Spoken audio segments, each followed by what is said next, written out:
Dears, അപ്പോൾ നമ്മുടെ chemical റിയാക്ഷൻ്റെ വേഗത ആണ് ഇനി നോക്കാൻ പോകുന്നത്. വേഗതയെ സ്വാധീനിക്കുന്ന ഘടകങ്ങൾ ഏതൊക്കെയാണെന്നുള്ളതാണ്. അപ്പോൾ റേറ്റ് ഓഫ് കെമിക്കൽ റിയാക്ഷൻസ് ഏതൊക്കെയാണ്? First one, nature of reactant, അതായത് അഭികാരകങ്ങളുടെ സ്വഭാവം. കോൺസെൻട്രേഷൻ ഓഫ് റിയാക്റ്റൻ്റ്, അഭികാരകങ്ങളുടെ ഗാഢത. സർഫേസ് ഏരിയ ഓഫ് റിയാക്റ്റൻ്റ്, അതായത് അഭികാരകങ്ങളുടെ പ്രതല പരപ്പളവ്. അതേപോലെ തന്നെ ടെമ്പറേച്ചർ, ഊഷ്മാവ്. അതേപോലെ തന്നെ എഫക്റ്റ് ഓഫ് കാറ്റലിസ്റ്റിൻ്റെ എഫക്റ്റ്. ഇത്രയും കാര്യങ്ങളാണ് നമ്മുടെ കെമിക്കൽ റിയാക്ഷൻ്റെ വേഗതയെ സ്വാധീനിക്കുന്ന ഘടകങ്ങൾ. അത് ഫസ്റ്റാണ് നേച്ചർ ഓഫ് റിയാക്റ്റൻ്റ്. അപ്പോൾ റിയാക്റ്റൻറ്റിൻ്റെ നേച്ചർ പോലെ അതെങ്ങനെയാണ് സ്വാധീനിക്കുന്നത് നോക്കാം. അപ്പോൾ ഇവിടെ നമുക്ക് ഒരു 3 ടെസ്റ്റ് ട്യൂബ് എടുത്തിട്ടുണ്ട്. അതിൽ ഹൈഡ്രോക്ലോറിക് ആസിഡ് ഈക്വലായിട്ട് എടുത്തിട്ടുണ്ട്. അപ്പോൾ അതിലേക്ക് ഒരേ അളവിലുള്ള കോപ്പറും സിങ്കും മാഗ്നീഷ്യവും അതിലേക്ക് ഇട്ടിട്ടുണ്ട്. ഓക്കെ, ഒരേ അളവിലുള്ള കോപ്പറും സിങ്കും മാഗ്നീഷ്യവും അതിലേക്ക് നമ്മൾ ഇട്ടിട്ട് റിയാക്ഷൻ എങ്ങനെയാണെന്ന് നോക്കുകയാണ്. അപ്പോൾ ഇവിടെ നോക്കുന്ന സമയത്ത് നമുക്ക് കാണാൻ കഴിയും, same size and volume of hydrochloric acid is equal. It can be understood that the rate of chemical reaction is different. അല്ലേ, നമ്മൾ നോക്കുകയാണ്, ഒരേ അളവിലുള്ള 3 മെറ്റലാണ് നമ്മളിവിടെ ഇട്ടിട്ടുള്ളത്. ഒരേ അളവിലുള്ള ഹൈഡ്രോക്ലോറിക് ആസിഡാണ് എടുത്തിട്ടുള്ളത്. പക്ഷെ ഇവിടെ നോക്കുന്ന സമയത്ത് നമുക്കറിയാം മാഗ്നീഷ്യത്തിൽ നല്ല ബബിൾസ് ഫോം ചെയ്യുന്നുണ്ട്. അതിൽ കുറച്ച് കുറവാണ് സിങ്കിൽ ഫോം ചെയ്യുന്നത്, അതിലും കുറവാണ്. അതായത് കോപ്പറിൽ തീരെ ഫോം ചെയ്യുന്നേ ഇല്ല, അല്ലേ. അപ്പോൾ ഇതിനർത്ഥം ഓരോ സബ്സ്റ്റൻസിൻ്റെയും സ്വഭാവം, അല്ലേ, ആ ഒരു നേച്ചർ എന്ത് ചെയ്യുന്നുണ്ട്, കെമിക്കൽ റിയാക്ഷൻ്റെ വേഗതയെ നന്നായിട്ട് സ്വാധീനിക്കുന്നുണ്ട് എന്നുള്ളതാണ്, അല്ലേ. അപ്പോൾ എന്തുകൊണ്ടാണ് magnesium react very slowly with water, അല്ലേ, എന്തുകൊണ്ടായിരിക്കും? അതേപോലെ തന്നെ സോഡിയം എന്താണ് വിഗ്രസ് ആയിട്ടൊക്കെ റിയാക്ട് ചെയ്യുന്നത് നമുക്ക് അറിയാം, അല്ലേ. അപ്പോൾ അതിന് കാരണം ഓരോ റിയാക്റ്റൻറ്റിൻ്റെയും സ്വഭാവം എന്താണ്, ഡിഫറെൻ്റ് ആണെന്നുള്ളതാണ്, വ്യത്യസ്തമാണ്. അതുകൊണ്ടാണ് അങ്ങനെ നടക്കുന്നത്. ഇനി കോൺസെൻട്രേഷൻ ഓഫ് ദി റിയാക്റ്റൻ്റ്, അതായത് റിയാക്റ്റൻറ്റുകളുടെ അഭികാരകങ്ങളുടെ ഗാഢത എങ്ങനെയാണ് സ്വാധീനിക്കുന്നത് നോക്കാം. അപ്പോൾ ഇവിടെ നമുക്ക് കാണാൻ കഴിയും, ഇവിടെ കോൺസെൻട്രേറ്റഡ് ആയിട്ടുള്ള ഹൈഡ്രോക്ലോറിക് ആസിഡും ഡൈല്യൂട്ട് ആയിട്ടുള്ള ഹൈഡ്രോക്ലോറിക് ആസിഡും എടുത്തിട്ടുണ്ട്. കോൺസെൻട്രേറ്റഡ് ആയിട്ടുള്ള ഹൈഡ്രോക്ലോറിക് ആസിഡ് എന്ന് പറഞ്ഞാൽ ഗാഢത കൂടിയ ഹൈഡ്രോക്ലോറിക് ആസിഡാണ്. അവിടെ വാട്ടറിനൊന്നും ചേർത്ത് ഡൈല്യൂട്ട് ചെയ്യാത്ത ഹൈഡ്രോക്ലോറിക് ആസിഡാണ് എടുത്തിട്ടുള്ളത്. അതേപോലെ തന്നെ ഒന്നിൽ നമ്മൾ ഡൈല്യൂട്ട് ആയിട്ടുള്ള നേർത്ത ഹൈഡ്രോക്ലോറിക് ആസിഡും എടുത്തിട്ടുണ്ട്, അല്ലേ. അപ്പോൾ രണ്ടിലേക്കും മാഗ്നീഷ്യം റിബണ് ഇടുന്ന സമയത്ത് നമുക്ക് അവിടെ കാണാൻ കഴിയും, കോൺസെൻട്രേഷൻ കൂടിയ ഹൈഡ്രോക്ലോറിക് ആസിഡിൽ നല്ല റിയാക്ഷൻ നടക്കുന്നുണ്ട്. കോൺസെൻട്രേഷൻ കുറഞ്ഞതിൽ വളരെ കുറഞ്ഞ രീതിയിലാണ് റിയാക്ഷൻ നടക്കുന്നത്. അതായത് അവിടെ നമുക്ക് പറയാൻ പറ്റും, concentration of reactant increases, the number of particles per unit volume increases. അതായത് അവിടെയുള്ള നമ്പർ ഓഫ് എഫക്റ്റീവ് കൊളിഷൻ, അതായത് നമ്മൾ പറഞ്ഞിട്ടുണ്ടായിരുന്ന കൊളിഷൻ തിയറി പ്രകാരം അവിടെ എഫക്റ്റീവ് കൊളിഷൻ നടന്നാൽ മാത്രമേ റിയാക്ഷനുകൾ നടക്കുള്ളൂ, അല്ലേ. അപ്പോൾ അവിടെ എഫക്റ്റീവ് കൊളിഷൻ്റെ ആ ഒരു വേഗത, നമ്പർ ഓഫ് എഫക്റ്റീവ് കൊളിഷൻ കൂടിയത് കൊണ്ടാണ് അവിടെ കെമിക്കൽ റിയാക്ഷൻ്റെ വേഗത കൂടിയത്, അല്ലേ. അപ്പോൾ നമുക്ക് അവിടെ വേണമെങ്കിൽ നമുക്ക് ഒരു എക്സാമ്പിളും കൂടി പറയാൻ പറ്റും. അതായത് നമ്മൾ എന്താണ്, ഒരു സ്റ്റീൽ വൂളിനെ നമ്മൾ എയറിൽ ഹീറ്റ് ചെയ്യുകയാണെന്ന് വിചാരിക്കുക, അല്ലേ. അപ്പോൾ അത് നമുക്കറിയാം നല്ല ചുട്ട് പഴുത്ത്, അല്ലെ, റെഡ്, അതിൻ്റെ കളർ തന്നെ മാറി റെഡ് കളറായിട്ട് ആവുന്നതായിട്ട് നമുക്ക് കാണാൻ കഴിയും, അല്ലേ. അപ്പോൾ നമ്മളിപ്പോൾ ഓക്സിജൻ റിച്ച് ആയിട്ടുള്ള എൻവയോൺമെൻറ്റിൽ വെച്ചിട്ട് ഇത് ബേൺ ചെയ്യുന്ന സമയത്ത് നമുക്ക് അവിടെ ഭയങ്കര ഫാസ്റ്റായിട്ട് ഈ ഒരു പ്രവർത്തനം നടക്കുന്നത് കാണാൻ കഴിയും, അല്ലേ. അതിനർത്ഥം അവിടെ ഓക്സിജൻ്റെ കോൺസെൻട്രേഷൻ കൂടുതലായതുകൊണ്ടാണ് അവിടെ അത്തരം പ്രവർത്തനങ്ങൾ സ്പീഡ് കൂടുന്നത്, അല്ലേ. നേരെ മറിച്ച് ഓക്സിജൻ്റെ കോൺസെൻട്രേഷൻ കുറയുന്ന സമയത്ത് നമുക്കറിയാം അവിടെ എന്തില്ല, അവിടെ റിയാക്റ്റൻറ്റിൻ്റെ ആ ഒരു കോൺസെൻട്രേഷൻ സ്പീഡ് വളരെ കുറവായിരിക്കും.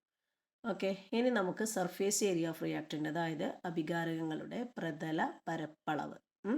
അപ്പോൾ ഇവിടെ നമുക്കറിയാം, നമ്മളൊരു വീട്ടിലൊക്കെ വിറകൊക്കെ വെക്കുന്ന സമയത്ത് നമ്മളതിനെ കീറി, അല്ലേ, ചെറിയ ചെറിയ സ്മോൾ പീസസ് ആയിട്ടാണ് വെക്കുക, അല്ലേ. അപ്പോൾ അതേപോലെ തന്നെ നമുക്കറിയാം, നമ്മളെന്താണ്, ഒരു മാർബിൾ പീസ് എടുത്തിട്ട് ഒന്നിനെ പൊടിച്ച, അല്ലേ, അതായത് ഒരേ സെയിം അളവിലുള്ള മാർബിൾ പീസ് എടുക്കുകയാണ്.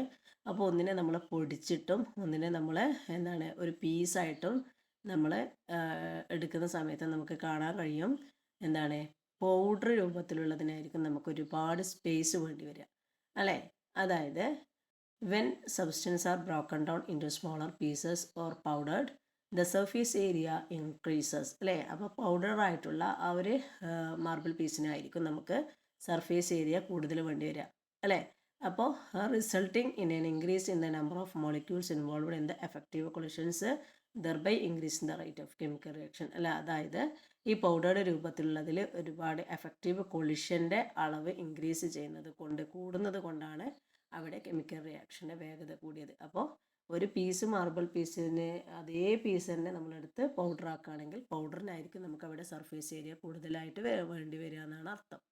ഓക്കെ, ദെൻ അടുത്തത് നമ്മൾ പറഞ്ഞിട്ടുണ്ടായിരുന്നു ത്രെഷോൾഡ് എനർജി എന്താണെന്ന് പഠിക്കണം.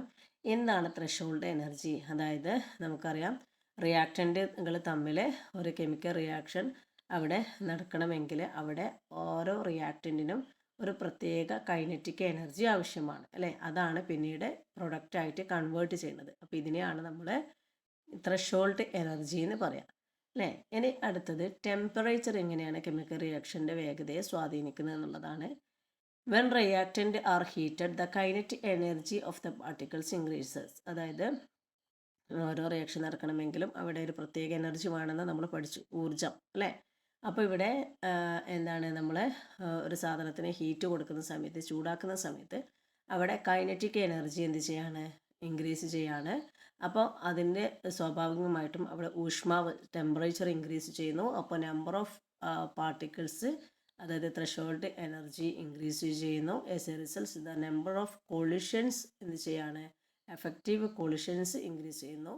അത് എന്ത് ചെയ്യാണ്, റേറ്റ് ഓഫ് കെമിക്കൽ റിയാക്ഷനെ വേഗത സ്പീഡ് കൂട്ടാൻ വേണ്ടിയിട്ട് സഹായിക്കുന്നു. അതായത് ടെമ്പറേച്ചർ കൂടുന്ന സമയത്ത് ത്രെഷോൾഡ് എനർജി ഇൻക്രീസ് ചെയ്യുന്നു. അതിൻ്റെ ഫലമായിട്ട് എഫക്റ്റീവ് കൊളിഷൻ്റെ അളവ് അല്ലേ, കൂട്ടിമുട്ടലുകളുടെ അളവുകൾ അല്ലെ കൊളിഷൻസ് ഇൻക്രീസ് ചെയ്യുന്നു. അതിൻ്റെ ഫലമായിട്ട് നമുക്ക് റിയാക്റ്റൻറ്റുകളുടെ വേഗത കൂടുന്നു അല്ലേ.